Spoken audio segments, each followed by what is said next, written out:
Découvrir certains pays sous un nouveau jour. C'est le cas de la Tunisie, dont les frontières sont ouvertes à nouveau.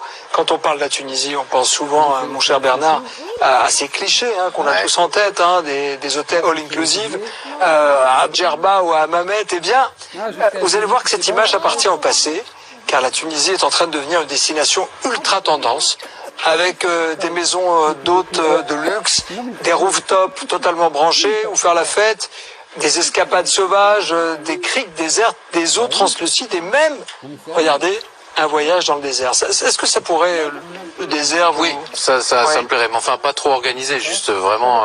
seul avec un chameau. Traverser du désert, je connais bien ça, oui. Ça vous, oui. Introspection, connexion. Voilà.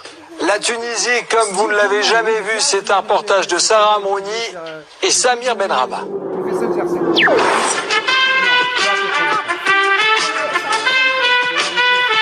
Il y a quelques jours, au large de la presqu'île du Cap Bon, au nord-est de la Tunisie. À droite, on peut voir les grottes. Et donc, les grottes puniques, c'est une succession de caves. Ce matin, Issam Miledi et son équipe emmènent un groupe de jeunes Tunisiens en croisière privée autour des criques de Hawaria. Ça vous va? La côte de Hawaria présente une sorte une succession de criques. Ces criques ne sont accessibles qu'en bateau, ce qui permet d'avoir des sites riches point de vue faune et flore sous-marine. Hawaria, c'est un peu les calanques marseillaises de Tunisie. Un trésor que les locaux eux-mêmes visitaient peu jusqu'à récemment. C'est magnifique. C'est la première fois que je vois ça, donc je suis sur le char. On commence un peu à justement chercher à découvrir notre pays plus. On découvre de plus en plus de paysages comme ça, alors qu'ils étaient là depuis toujours. Depuis toujours, mais on les connaissait pas. À quelques encablures de là, sur l'une des falaises de Hawaria, nous retrouvons un autre amoureux du coin. Rabi Ben Brahim, connu sur les réseaux sociaux sous le nom de The Dreamer. Il est la star des influenceurs explorateurs dans le bassin méditerranéen. Ce Tunisien s'attache à faire découvrir son pays version nature, loin des hôtels all-inclusive et des voyages organisés.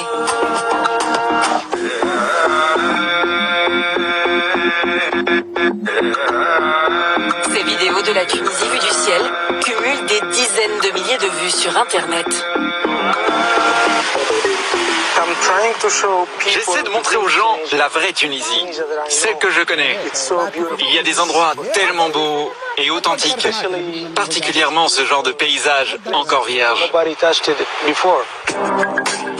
Après des années de troubles et d'instabilité politique liée aux révolutions du printemps arabe, la Tunisie a aujourd'hui retrouvé sa quiétude, attirant à nouveau les touristes et même des stars.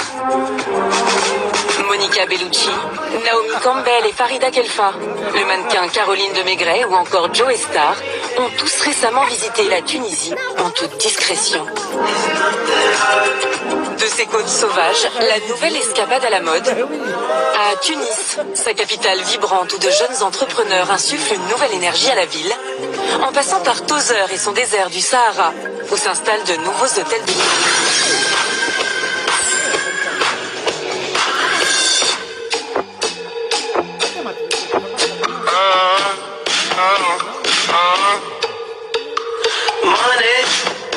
Tunis, c'est là qu'a commencé notre voyage.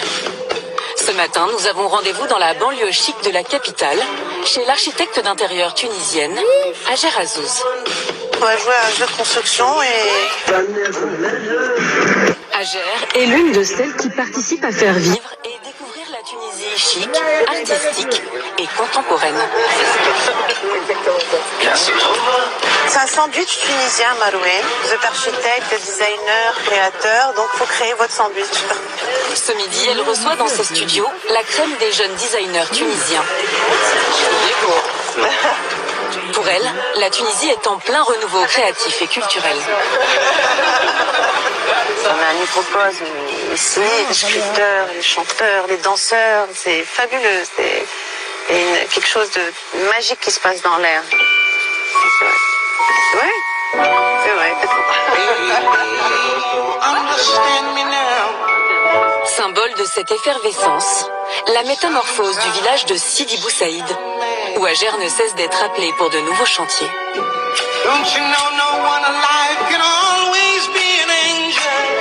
Sidi Bou Saïd, c'est le village le plus photogénique et le plus réputé de Tunisie. Bonjour, ça va bien? Je passe te voir tout à l'heure.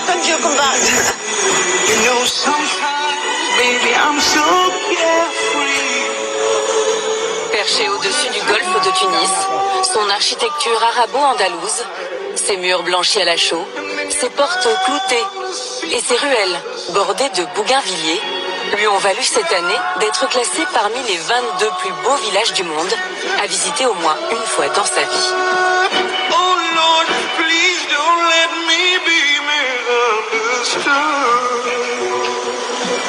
C'est un village qui a été habité par des très grands noms internationaux. Il y a Desange qui habitait ici, qui avait une très très belle maison.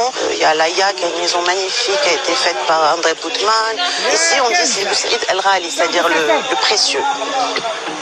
Avec la restauration de ces demeures, ce haut lieu touristique, classé patrimoine mondial de l'UNESCO, se transforme peu à peu en spot bohème, mi-populaire, mi-branché. Ah waouh waouh waouh waouh. Le village compte aujourd'hui de nombreuses adresses hôtelières à la mode, prisées des stars, comme celle-ci, Dar Zembra. Venez voir cette merveille.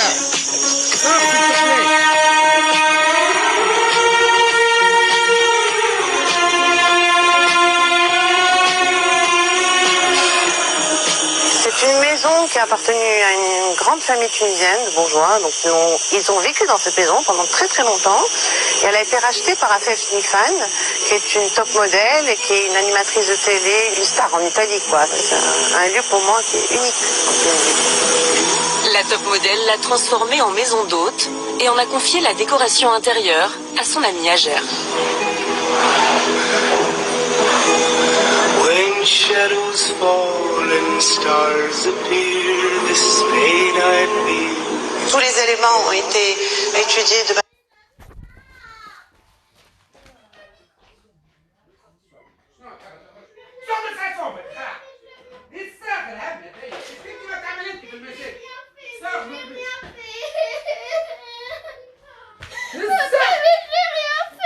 Regarde la télé, tu peux regarder la télé. Mais je m'en fiche de télé. Tu t'en fiches, c'est pas ton problème. عليه المشاكل اللي تعملنا فيها كل يوم. مالش بيه هو, tu l'as rien fait, مالش بيه. Qu'est-ce qu'il a lui, qu'est-ce qu'il... Mais je joue, il m'enlève le jeu. Oh là là là là là, ça s'arrête jamais. Parle sur la télé, J'ai pas envie. T'as pas envie d'embrasser. manière simple, des matériaux nobles, tout simple et tunisien. La villa compte 6 suites. Là, c'est l'étage des stars, la chambre de Naomi Campbell quand elle vient à Tunis.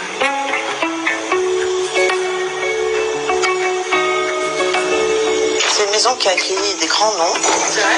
Oui, des grands noms et qui viennent de manière très confidentielle passer 2-3 jours. Et on arrive dans la salle de bain, du coup, avec cette vue à tomber par terre.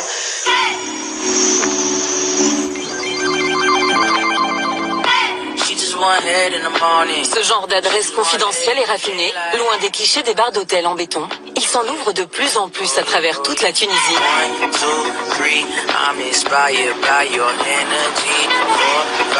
À Tunis, parmi les autres quartiers en plein renouveau, la Médina. Je crois que c'est un hôtel de luxe en fait. Saïf Madi est un amoureux de cette Médina. Ce Français d'origine tunisienne est l'un des agents les plus connus du monde de la mode. Ami des stars. Lady Gaga, Dua Lipa, Michael Jordan, Lana Del Rey ou les tops Caroline de Maigret et Anya Rubik font partie de la longue liste de personnalités avec qui ce Parisien travaille ou a travaillé. En fait, là-bas, il y a une petite place qui est super belle. Si Saïf vit à Paris, dès qu'il le peut, il vient se ressourcer en Tunisie. Je suis né en France, j'ai passé beaucoup de mes vacances scolaires en Tunisie quand j'étais enfant. J'ai arrêté de venir, je pense, j'avais 20 ans. Et je suis revenu 20 ans plus tard redécouvrir la Tunisie. La Médina, c'est pour moi l'ADN, le patrimoine. D'endroit en endroit, de boutique en boutique. J'adore cette espèce de chaos un petit peu. Et puis là, il y a des endroits beaucoup plus calmes comme ça, très beaux. J'ai l'impression d'être dans un rêve. C'est très très agréable.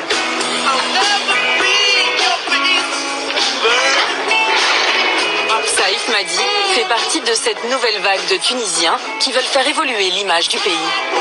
Il y a un truc qui est ouf, c'est les bournous en cachemire, mais qui me rendent dingue. Dans cette médina, il connaît toutes les meilleures adresses et adore les faire découvrir. Comme ce matin à Sofia Gemali, jeune designer. Bonjour. Monsieur Mohamed. Bonjour. Première halte dans une échoppe de tenue traditionnelle. Rien que de l'essayer, je suis en transe, j'adore. La Tunisie qu'il aime, c'est celle-ci. Tu peux le mettre comme ça aussi. Des commerçants au caractère bien trempé. Des petites adresses authentiques, loin des circuits touristiques. J'ai ramené une de mes clientes, Ania Rubik, qui est un top modèle polonais, très très belle, qui a essayé, je pense, 270 djellabas, qu'on a acheté, je pense, 80. Qu'elle refit, pimp, rajoute des trucs. C'est très très beau, hein. Vous devriez essayer. Elle a dit qu'elle est devenue belle. Après la frénésie du souk, le calme des ruelles. Tu vas voir, c'est assez impressionnant le truc. Au bout de cette impasse, l'un des secrets les mieux gardés de cette médina.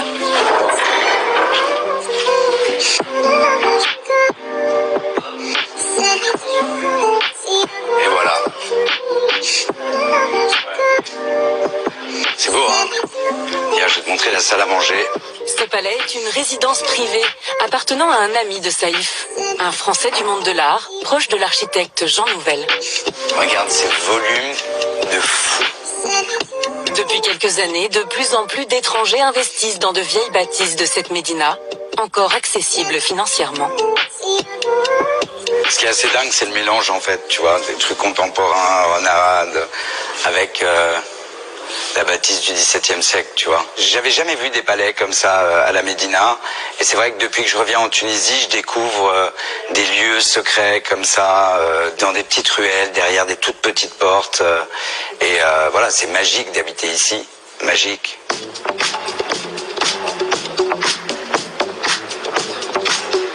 Si le propriétaire des lieux a choisi d'allier le traditionnel et le contemporain, une nouvelle génération d'entrepreneurs donne aussi un nouveau souffle au pays en misant sur des concepts 100% modernes. Des beach clubs tels qu'on pourrait les trouver à Mykonos, ou encore des rooftops comme à New York. Aux quatre coins de Tunis, les adresses branchées se multiplient. Tout va bien pour vous, les gars? Oui, très bien. Super. Génial. À la tête de ce rooftop, un collectif de trentenaires, dont Léa Talman, cette jeune américaine venue s'installer en Tunisie il y a maintenant 5 ans. Qu'est-ce qui vous a amené en Tunisie?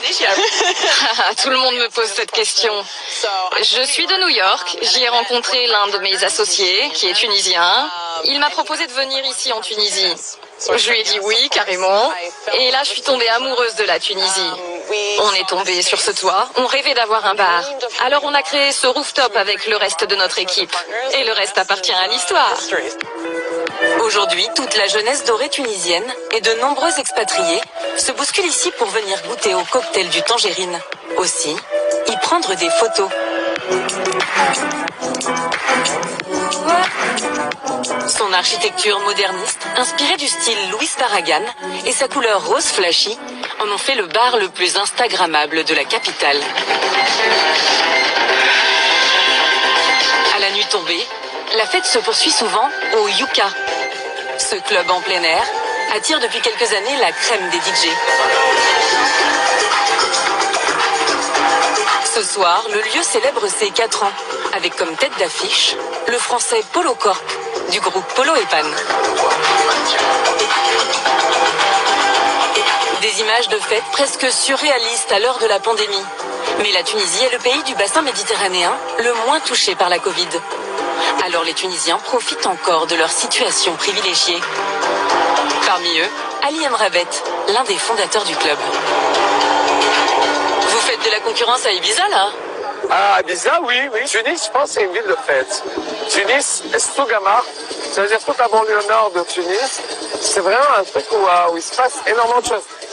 On a des chanteurs qui viennent de l'Orient, on a des DJ qui viennent du Mexique, on a d'autres qui viennent des États-Unis, on a beaucoup de Français. C'est vrai qu'il y a le potentiel d'être beaucoup plus intéressant qu'Ibiza. Sunny.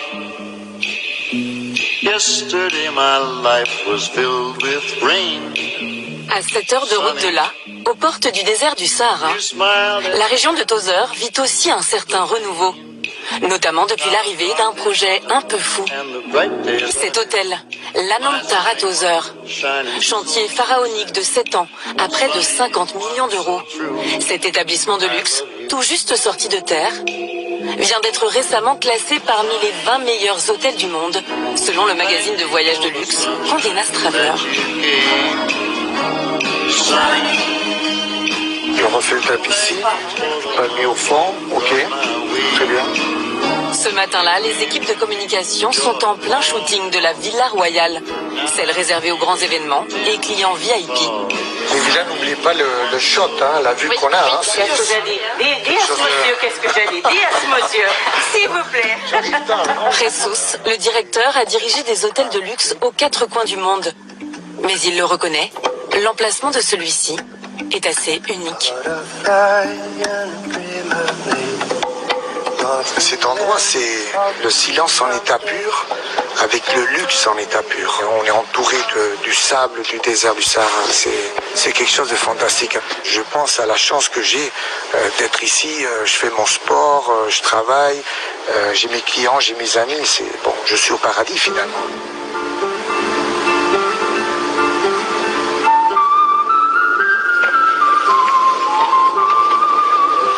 Ça, c'est notre fitness club et salle yoga. Un paradis que Saïf Madi rêvait lui aussi de visiter. Ouais. L'agent de mannequin a été invité par l'hôtel à venir tester l'expérience tunisienne du désert. Voilà votre villa. Et la surprise. Voilà, la lac du sel de Tozeur. C'est de cette partie, il y a le lever de soleil, et de cette partie, il y a le coucher de soleil. C'est magnifique, les deux.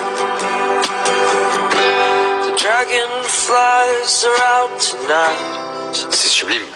Vraiment, c'est très très beau. J'ai hâte de me retrouver ici en fait et de voir le lever de soleil.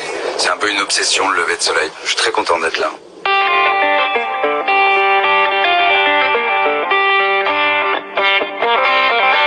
Quelques heures plus tard, c'est dans les dunes que Saïf poursuit sa découverte du sud tunisien.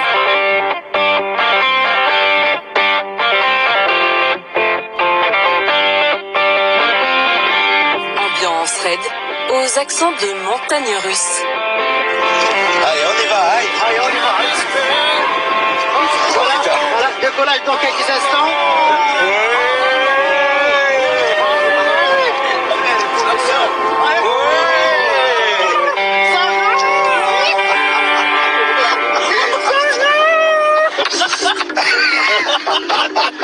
Et ce n'est pas fini.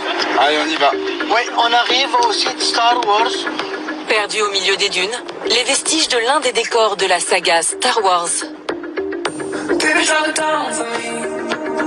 Ici, le décor de Mos Espa, la ville d'origine d'Anakin Skywalker. C'est assez dingue de se dire qu'effectivement il y avait toute cette production, cette surproduction hollywoodienne qui était là au milieu du désert en Tunisie.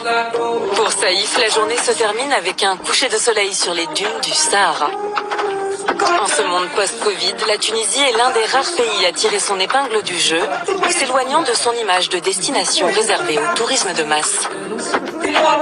Elle vient d'ailleurs d'être sélectionnée par le célèbre magazine Forbes dans son top 7 des pays à découvrir.